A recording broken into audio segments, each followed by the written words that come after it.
বিশ্বকবি রবীন্দ্রনাথ ঠাকুরের লেখা কবিতা কৃপণ। আমি ভিক্ষা করে ফিরতেছিলাম গ্রামের পথে পথে,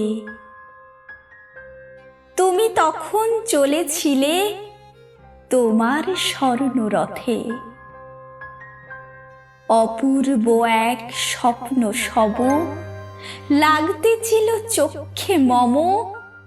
কি বিচিত্র শোভা তোমার, কি বিচিত্র সাজ। আমি মনে ভাবতেছিলাম এ কোন মহারাজ।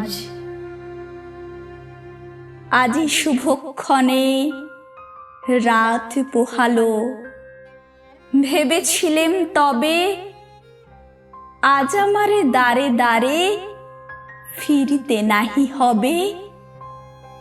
বাহির হতে নাহি হতে কাহার দেখা পেলেম পথে।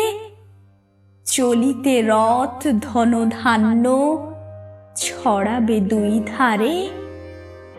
মুঠা মুঠা কুড়িয়ে নেব, নেব ভারে ভারে।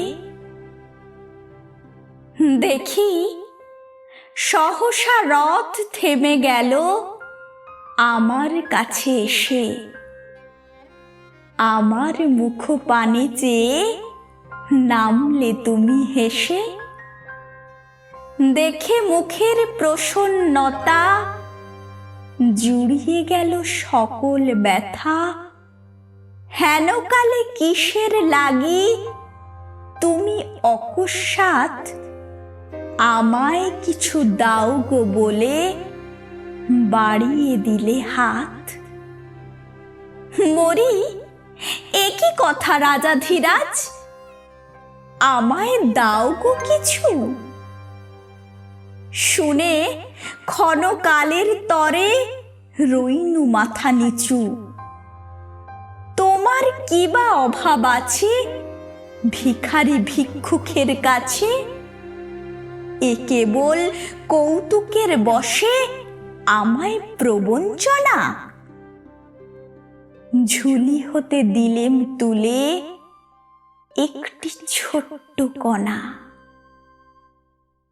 যবে পাত্রখানি ঘরে এনে উজাড় করি, হে কি ভিক্ষা মাঝে একটি ছোট সোনার কণা দেখি। দিলেম যা রাজ ভিখারি রে, স্বর্ণ হয়ে এলো ফিরে।